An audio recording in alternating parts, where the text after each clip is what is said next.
साथियों, आज आपसे बात करना चाहते हैं ओम प्रकाश राजभर की।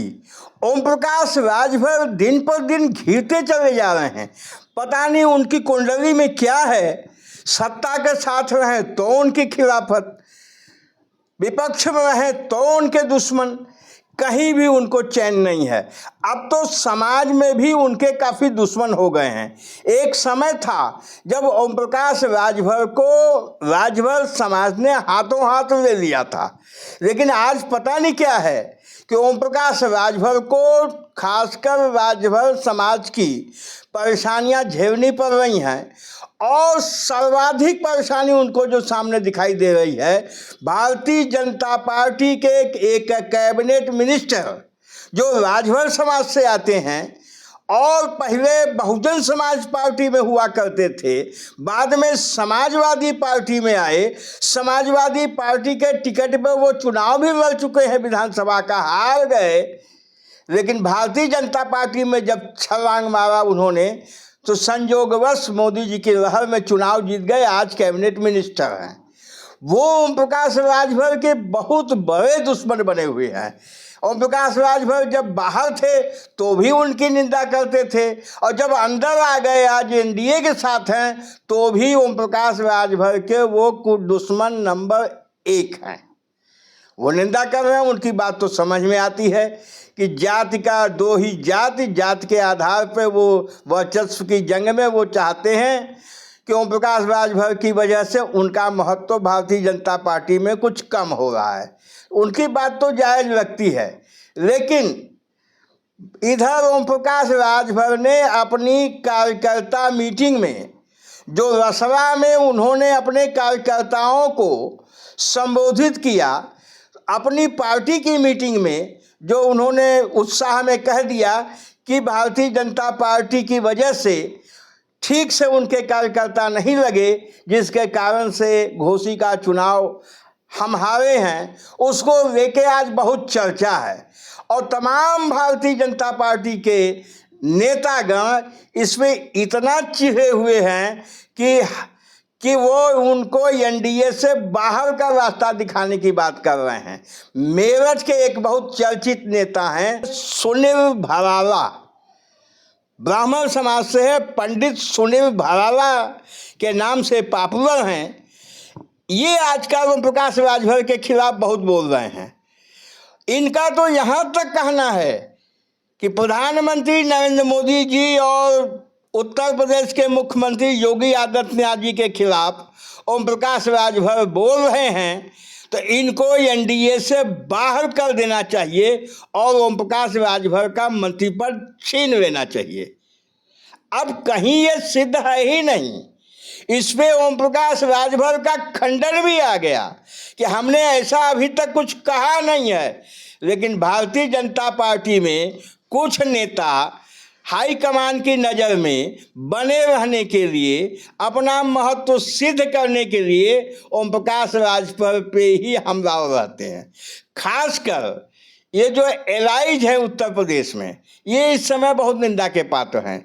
चाहे ओम प्रकाश राजभर हो, चाहे संजय निषाद हो, चाहे अनुप्रिया पटेल हो, लेकिन शायद नहीं मालूम इनको कि बूंद बूंद से बीजेपी के हाईकमान, या यूँ कह लें कि अमित शाह जी ने जो रणनीति बनाई थी काफ़ी पहले, छोटे छोटे समाज को, छोटे छोटे दल को झुक के उन्होंने अपने साथ लिया, 10 कदम आगे बढ़ के उनको अपने साथ लिया। उसी की देन थी कि उत्तर प्रदेश में भारतीय जनता पार्टी यहाँ तक पहुँची।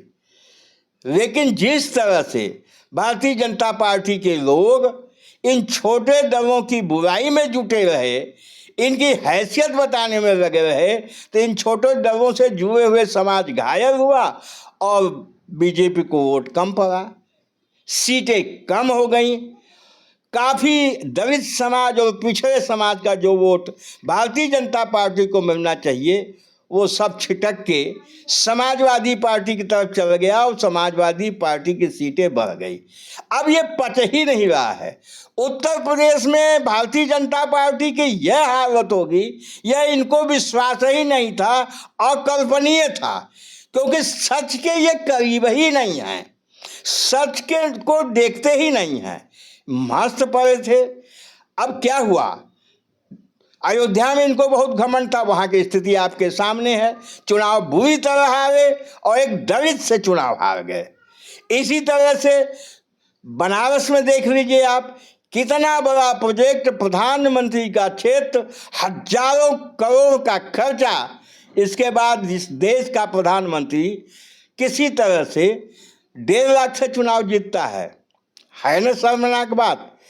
तो भारतीय जनता पार्टी अपने गिरहबान में ना झांक के, सही स्थिति की समीक्षा ना करके, ऊपर निंदा प्रतिनिंदा में ज़्यादा इसके नेता व्यस्त हैं, इसलिए उसका भारतीय जनता पार्टी का नुकसान होता है। और अगर यह स्थिति नहीं सुधारी गई, आने वाले दिनों में और ज़्यादा नुकसान झेलना पड़ सकता है। अभी अगर आप ठीक से देखें तो भारतीय जनता पार्टी के पास अपना है क्या?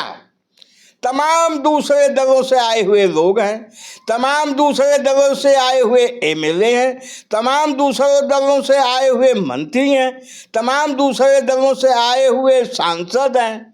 उन पे भारतीय जनता पार्टी चल रही है, लेकिन वो विचारधारा से बीजेपी के नहीं हैं, वो अवसरवादिता से आए हैं, और जब अवसर सिद्ध नहीं होता तो वो भागते हैं, तो भारतीय जनता पार्टी को बुरा लगता है। तो असली कारण तो यहाँ है, क्योंकि भारतीय जनता पार्टी की जिस तरह की विचारधारा है, उससे इस देश का जनमानस नहीं जुड़ सकता है। खासकर दलित समाज और पिछड़ा और अति पिछड़ा समाज जुटने में बहुत उसको दिक्कत लगती है। अल्पसंख्यकों की तो बातें ही छोड़ दीजिए। यही कारण है कि भारतीय जनता पार्टी अपने सिद्धांत से इतर जाके समझौता करती है, झुक के समझौता करती है, तो सरकार बना पाती है। जरा सा उससे हटी तो ये उसकी हालत आप अयोध्या और काशी, यह आपके सामने उदाहरण है। ओम प्रकाश राजभर के खिलाफ ये जो निंदा भारतीय जनता पार्टी के नेता पूर्व मंत्री सुनील भरावा कर रहे हैं, इनका पूर्वांचल से कोई मतलब ही नहीं है, कभी इधर आए नहीं होंगे, मेरठ के रहने वाले हैं, लेकिन वो बयानबाजी कर रहे हैं जिसका असर पार्टी पे पड़ता है। तो इस तरह को लोगों को अगर भारतीय जनता पार्टी रोक नहीं लगाती है, और खासकर उस मंत्री के खिलाफ भारतीय जनता पार्टी को सजग होना पड़ेगा जो अपने समाज के एक मंत्री के ही खिलाफ बातें कहते रहते हैं, कमेंट करते रहते हैं, और जैसे उनके जिम्मे और कोई काम ही नहीं है। तो राजभर समाज को इससे काफ़ी धक्का लगता है। तो ये सब चीज़ें हैं। हम ओम प्रकाश राजभर का पक्ष नहीं ले रहे हैं। ओम प्रकाश राजभर से राजभर समाज का कुछ परसेंटेज वोट छटका है, यह भी सही है। कोई ऐसा नेता नहीं है इस देश के अंदर जिसके साथ उसकी जात का 100% वोट हो। परसेंटेज कुछ हो सकती है, ज़्यादा परसेंटेज हो सकती है, अनुयायी ज़्यादा हो सकते हैं, लेकिन इस लोकतांत्रिक देश में समस्त दलों में समस्त जातियां हैं। इसी तरह राजभर समाज के भी साथ है, कई दलों में उनके लोग हैं। तो ओम प्रकाश राजभर पर एक तरफा दोष लगाना ठीक नहीं है। अब ये आने वाला समय बताएगा कि ओम प्रकाश राजभर का भविष्य क्या रहता है, क्योंकि वो संतुलित भी नहीं रहते, कभी कभी बयानबाजी के शौकीन हैं, बड़बोलेपन की आदत उनकी बन गई है, ज़्यादा बोलते हैं, और अगर कहीं ज़्यादा बोलने में बात बढ़ा दिया तो एनडीए से उनकी बात बिगड़ भी सकती है। इस विषय पे आप क्या सोचते हैं साथियों, हमें कमेंट करके बताइएगा। हमारे चैनल पे मेहमान हैं, पहली बार आए हैं, सब्सक्राइब अवश्य कर लीजिएगा। बहुत बहुत धन्यवाद। Thank you very much.